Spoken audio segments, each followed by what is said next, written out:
രാഹുൽ, എന്റെ സംശയം, നമ്മള് പുരുഷ കമ്മീഷൻ വന്നതുകൊണ്ട് ഇന്ന് നമ്മുടെ നാട്ടിൽ നിലവിലുള്ള മറ്റ് ഞാൻ ഈ പറഞ്ഞ ബഹളം വെക്കുന്ന ആളുകളോടല്ല, അതായത് ഇത്തരത്തിലുള്ള മറ്റൊരു കമ്മീഷൻ കൂടി വന്നതുകൊണ്ട് നാം ആഗ്രഹിക്കുന്ന പ്രയോജനം ഉണ്ടാകുമോ?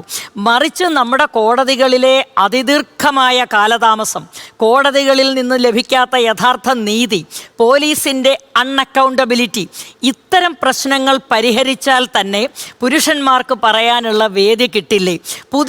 പുതിയൊരു കമ്മീഷൻ വരുന്നത് കൊണ്ട് മാത്രം ഇപ്പൊ നിലവിലുള്ള പ്രശ്നങ്ങൾ പരിഹൃതമാകുമോ എന്നാണ് ഒന്ന്. ഇതിന് രണ്ട് അപ്രോച്ച് ഉണ്ട്. ഇവർ ശരിയായി സൂചിപ്പിച്ച പോലെ ഡോക്ടർ രമാ മാഡം ട്രൈ ചെയ്യുന്ന അപ്രോച്ച് നിയമപരിഷ്കരണമാണ്. അവർ പ്രധാനമന്ത്രിയെ കണ്ടു, MP-മാരെയും മിനിസ്റ്റർമാരെയും കണ്ടു. ഇവർ നോക്കുന്നത് ലോയ്ക്ക് ഒരു അമെൻമെന്റ് ആണ്. നേരത്തെ അഡ്വക്കേറ്റ് പറഞ്ഞു ഉള്ള കാര്യങ്ങൾ. ഇതൊരു പാതയാണ്, ഇത് കുറച്ചുകൂടെ ടൈം ടേക്കിംഗ് പ്രോസസ്സാണ്.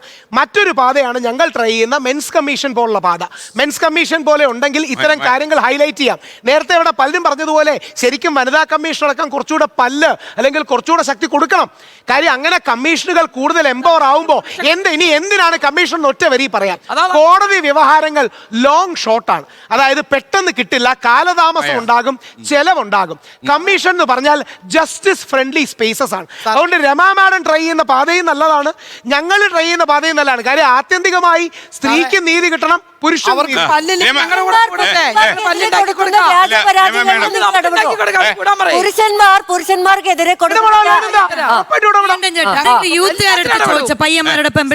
സ്ത്രീയും പുരുഷനും ഈക്വൽ ആണെന്ന് നിങ്ങൾ പറയുന്നുണ്ട്.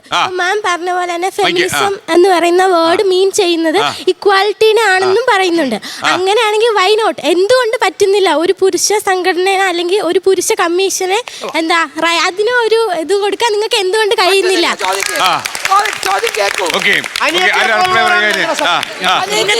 ആർഗ്യുമെന്റ് ചെയ്യാൻ വേണ്ടി നിങ്ങൾ കുറച്ച് കാര്യങ്ങൾ പറയുന്നു എന്നല്ലാതെ വാല്യുബിൾ ആയിട്ടുള്ള ഒരു പോയിന്റ് നിങ്ങൾക്ക് പറയാൻ കഴിയില്ല. ഒരു പുരുഷ സംഘടനയ്ക്ക് ഇവിടെ അസോസിയേഷൻ രജിസ്ട്രേഷൻ എടുക്കാം, അതിന് ക്ലബ്ബുകളായിട്ട് പ്രവർത്തിക്കാം, അതിന് കൊച്ചി തിരുവിതാംകൂറിന്റെ ആക്ട് ഉണ്ട്, പഴയ ബ്രിട്ടീഷ് നിയമത്തിൽ നിന്ന് വന്നിട്ടുള്ള പുതിയ ആക്ടുകളുണ്ട്. എല്ലാ പശ്ചാത്തലത്തിലും ക്ലബ്ബുകൾക്കും അസോസിയേഷൻസിനും പങ്കെടുക്കാം. മരിച്ച ദീപകിനെ പോലെയുള്ളവർക്ക് മാനസികമായിട്ട് കൂടുതൽ കരുത്തു പകരാനും നിയമസഹായം നൽകാനും രാഹുൽ ഈശ്വർ മുന്നോട്ട് വെച്ച കമ്മീഷന്റെ പ്രശ്നം എന്താണെന്ന് വെച്ച് കഴിഞ്ഞാൽ നിങ്ങൾ വിചാരിക്കുന്ന പോലെ പറയട്ടെ, ഞാൻ ആ ചോദ്യത്തിനാണ് ഉത്തരം പറയട്ടെ. കമ്മീഷൻ വളരെ ക്ലിയർ ആണ്. നിങ്ങൾക്ക് കൃത്യമായി കേൾക്കുന്ന ലാർജർ പബ്ലിക്കിനെ, പുരുഷന്മാർക്ക് തങ്ങളുടെ മക്കളുടെ ലീഗൽ കസ്റ്റഡി കിട്ടാത്ത പുരുഷന്മാർക്ക് തോന്നുകയാണ് രാഹുൽ ഈശ്വറിന്റെ അടുത്തേക്ക് ഓടിച്ചെന്നാൽ ഞാൻ അവസാനിപ്പിക്കട്ടെ, കുട്ടിക്കുള്ള ഉത്തരം കൊടുക്കുകയാണ്. മകളെ, അവർക്ക് തെറ്റിദ്ധാരണ കൊടുക്കുന്നു.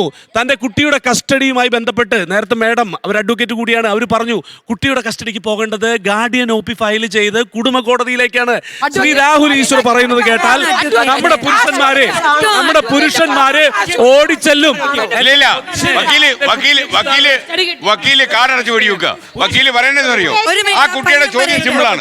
അതായത് ആ കുട്ടി വനിതാ കമ്മീഷൻ നിങ്ങൾ അക്സെപ്റ്റ് ചെയ്യുന്നെങ്കിൽ പുരുഷ കമ്മീഷൻ അക്സെപ്റ്റ് ചെയ്യുന്നില്ല. സിമ്പിൾ ചോദ്യം. ഞാൻ ആദ്യമേ പറഞ്ഞു കഴിഞ്ഞു, സ്ത്രീക്കും പുരുഷനും ഒരേ പൊസിഷൻ അല്ല.